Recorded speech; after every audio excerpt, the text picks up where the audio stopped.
one thing that's really big news right now, and is this whole thing with I'm not sure if you're aware, but there's going to be a movie based on a Avengelyne, right? And I'm gonna bring up Avengelyne. Yeah, comic book character by that Rob Liefeld wrote, created, Okay. and that the first artist on that was John Stinsman, who I've interviewed. So what I'm going to do is we're going to have a look at have a listen to John here on this interview. It's about 11 minutes long, and then we'll go and look at the movie thing. So that's one of the things on the chat for today. But so this is John's work here. Let me just pop that off there for a bit. So this is John's artwork here. This goes back a while, right, in the 90s. But this is Avengelyne here with Glory. Oh wow. Yeah. So she's got that. She's got a white suit there. Sometimes she has a black suit, but so that's John's artwork, and then you got Marlo as a colorist on that, and so they've just announced that right now. So what I'm going to do is, let's listen to John talking about creating this, and then we'll go and have a look at the actual news on who's involved with it, and you'll be quite surprised. I'm not sure. Are you aware about that news? I've never heard of the character, so it's Right. Everything is news to me on this one. Okay, so but it's a female character, and it looks like from the 90s, right? Yeah, it's Rob Liefeld. So is it a she's super powered, or is it just a vigilante? She's an angel. She's a kind of like a fallen angel. Okay. They're gonna have a blurb on there, but let's have a listen to what what John's talking about here. So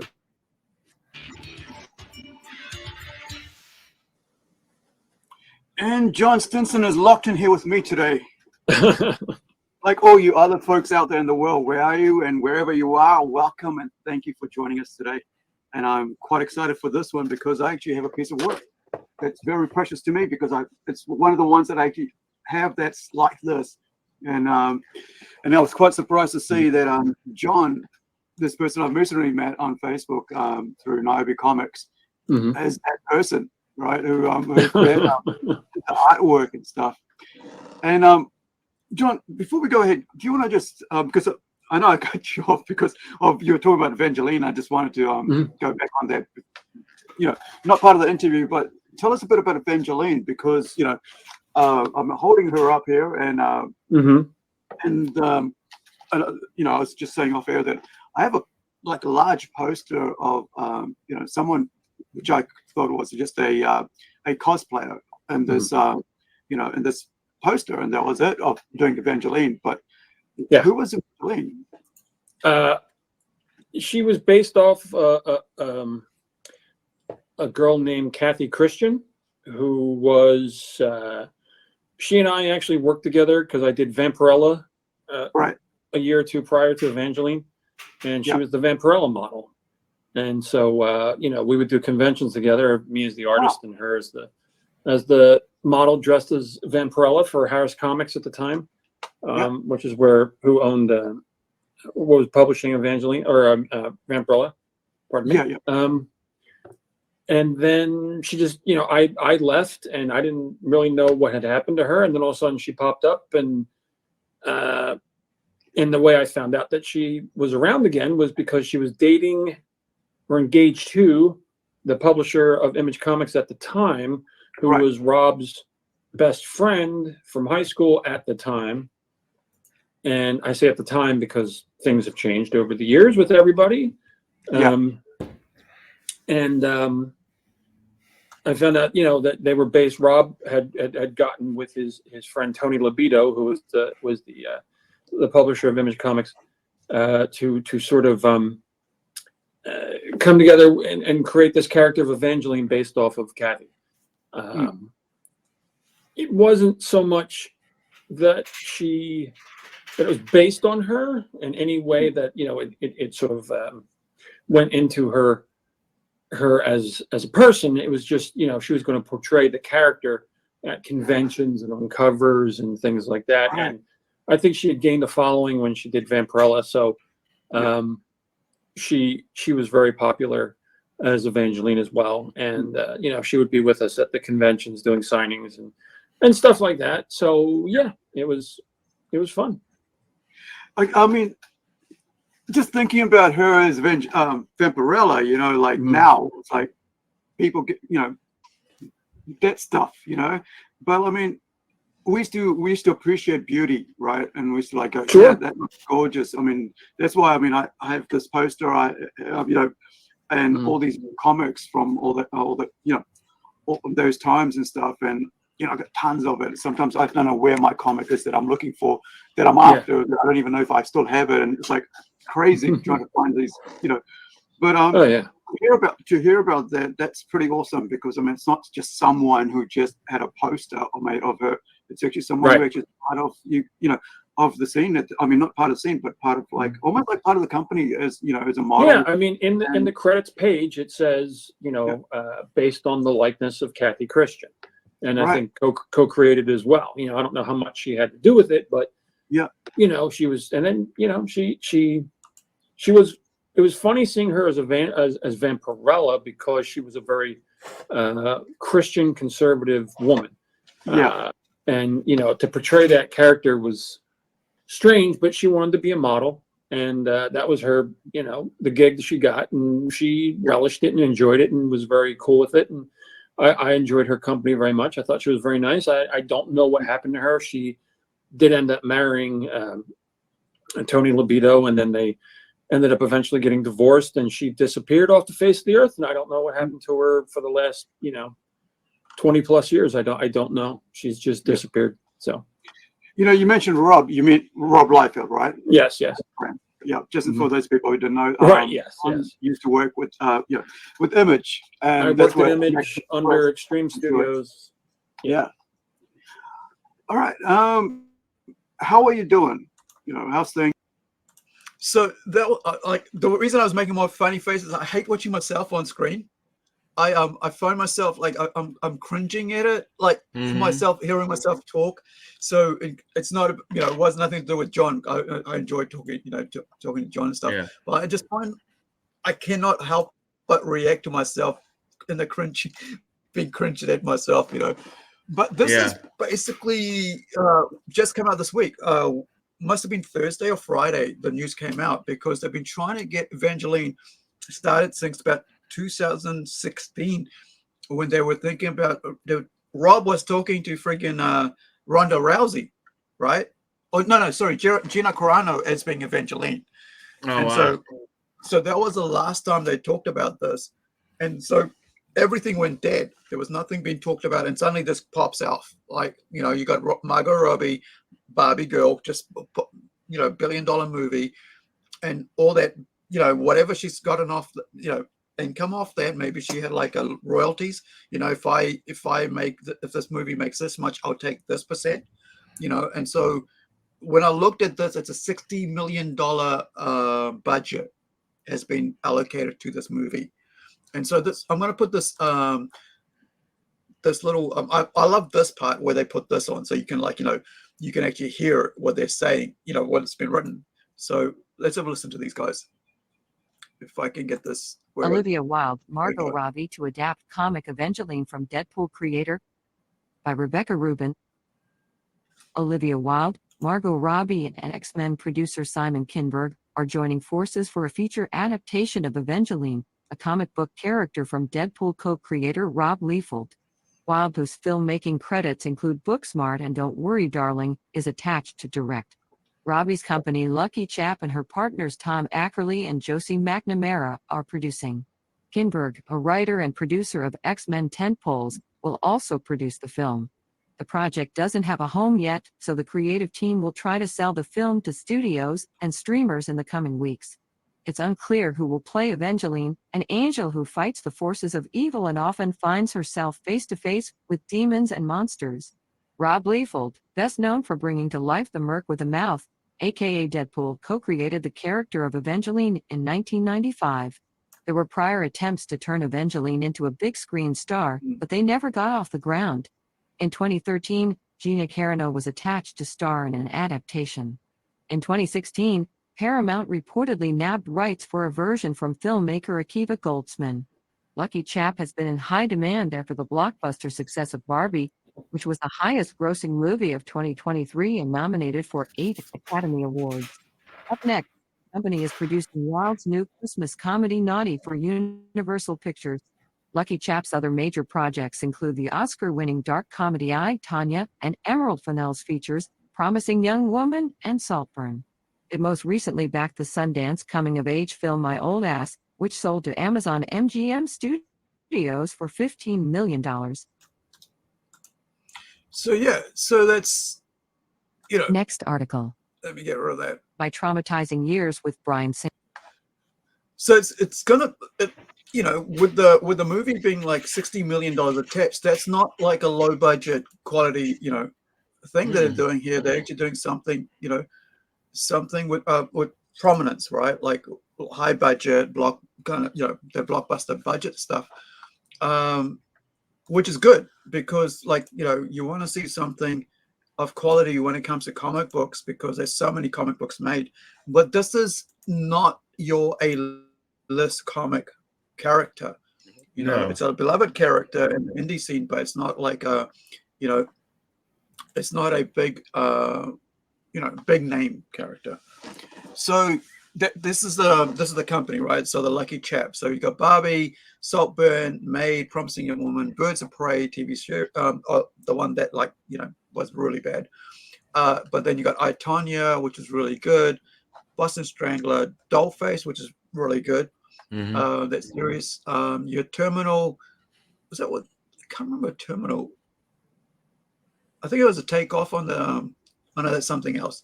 So, yeah, Dreamland, Borderline, so many more movies, you know, that we haven't heard of yet. But they're looking at also Tank Girl, you know, Tank, which is, you know, another kind of like a B level, well loved character, right? Oh yeah. So they've also got, you know, writers attached to that and a director. So but to see, you know, John was on Niobe Comics the other day, and I'll put a link in the chat about that, because, you know, talking about this, and, you know, about how you don't hear John's name mentioned at all in the whole thing of that. All you see is the guy who created it, but also, I mean, the fact is that John, you know, did the artwork that everybody knows this is what she looks like, right? Because of John's work. And I think this is something that, like, I find that a lot of times, you know, a lot of artists are kept out of the scene because, you know, out of the limelight. But, like, people who know, and, like, you know, of them, the first thing you see is not the words on the page. Right. You see the color, you see the way the character looks, and the design of it, you know, and like, you know, I'll put the link in you know, in the description later. Well, but what John was talking about, all of that. Carry on. My opinion on, like, on artists becoming famous, right? And the reason that we know Rob Liefeld over John, because he produced so much and it was so different than what we were used to in comic books. And then everybody kind of adapted a similar art form that kind of carried on through. And then you get into, you know, the early to mid 2000s. And then because I didn't know who Jim Lee was until he started doing Batman. Exactly. And then when he started doing Batman, it was like, oh my goodness, Jim Lee this, Jim Lee that. And then everybody started looking back at his other stuff. So I think what happens with the artists, you know, their work is when they do something different or that's not necessarily different, but just a lot. They're thinking outside the box, right?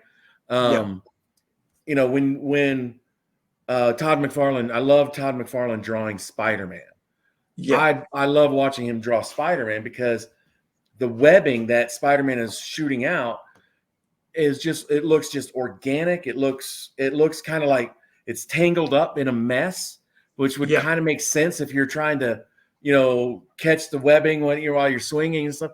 I mean, it just makes sense, and it looks like it's it looks fantastical and has elements of realism in it at the same time. And it's just kind of it's just such a cool thing. And we weren't really talking about McFarlane until he did Spider-Man.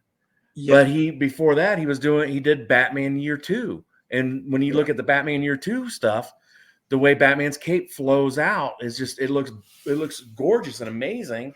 And that's the difference. And so as our comic book artists, all of them are talented. All of them are really good, especially if they're getting stuff done and they're being hired. It's great. But why do we recognize one versus another? Like and I'll come back to my favorite character, Conan the Barbarian. There is some great artwork of Conan the Barbarian.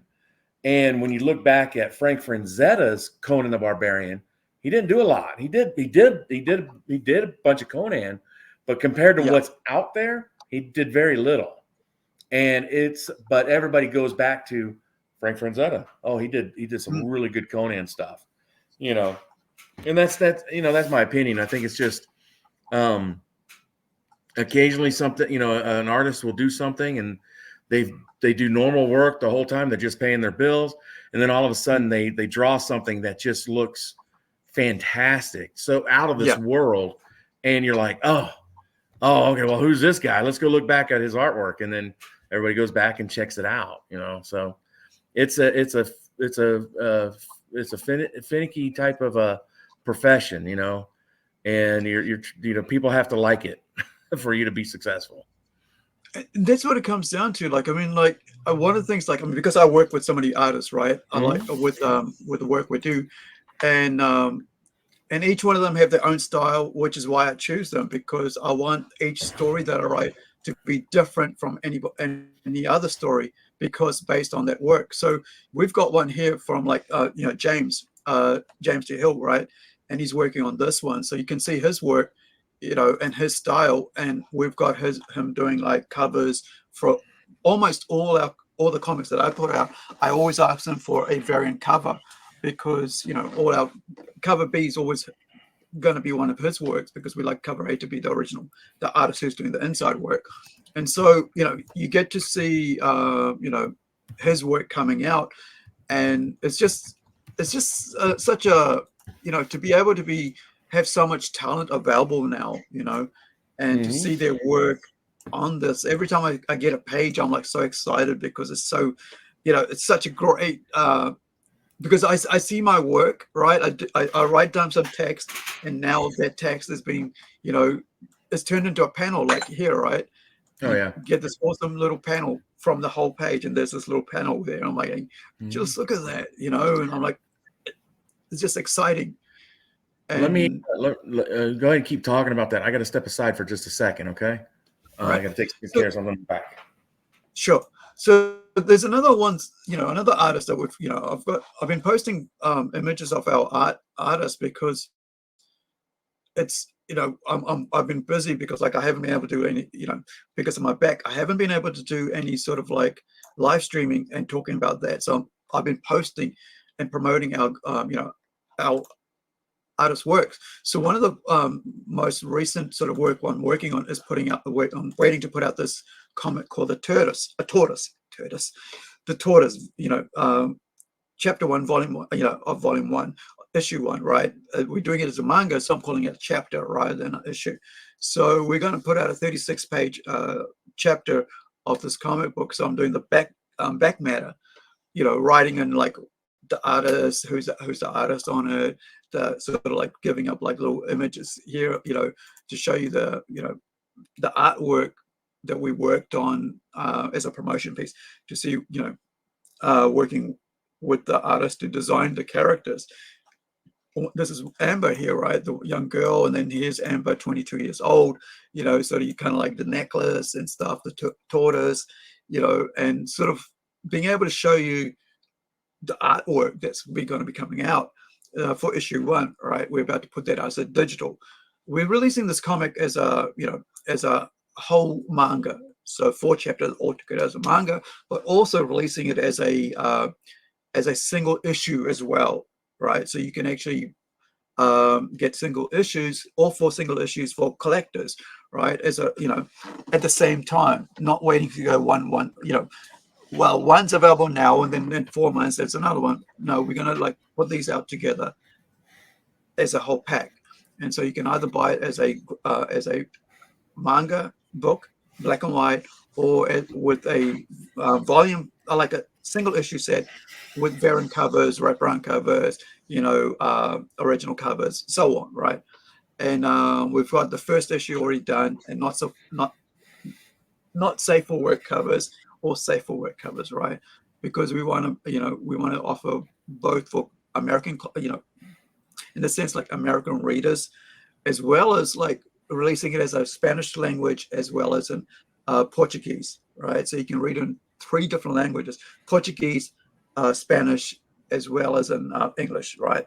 So covering that whole 3 sort of reader bases, because I recently found out that manga is huge in South America.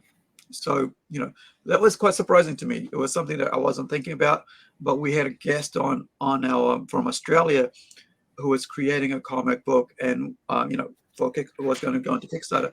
And one of his Spanish friends basically said, "Hey, I'm not sure, from South America. I can't say she's Spanish. So when are you going to put it into Spanish?" And it's like, why, what, you don't want to read in English?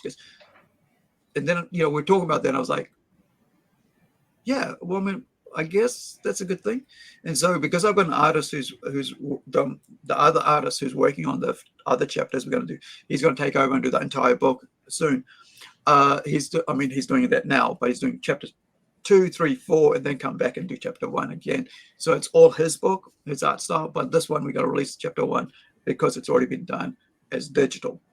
To give you kind of like so we're going to do that for all 4 chapters. We're going to release it every time it finishes as a chapter in digital, and then go take the whole thing probably by the end of the year or New Year to Kickstarter as a whole book. That way, it's we're going to be able to 3 languages, so 3 reader bases, audiences, fandoms, right, countries, whatever, as well as for manga, as well as for American with single issue as well. So it's kind of a big project, and so we're going to treat it like a big project because we got such amazing talent working with us, and we want to showcase that. Of course, the artist on here for for the entire book is TC Rocher, which is chapter 1. Sorry, I should say. Yeah, this is included in chapter 1, so people get to see what his artwork will be for chapter 2 onwards. So there's a link for that. So that'll be in 2 days' time. Oh, cool. Yeah, he's actually in Italy right now. With he's there in Italy, and so we get to that's why it's so early, because it's in Italy. And so it'll be he's a great guy. I enjoy talking to him. It's Skyping, right? We basically talk just about every day. Because we get to see his work come out before, now with the digital, but also we also get to see his work as a variant cover for that's pretty cool. For Robot Nation. So yeah, quite excited about that. So so that's the thing about like the Avengelyne movie. Like you got like Olivia Wilde, Margot Robbie are looking. So from what I gathered on the interview, it looked like Olivia Wilde set to wanting to direct it, and Margot Robbie is either in talks of being her or being a producer of the movie. It's pretty neat,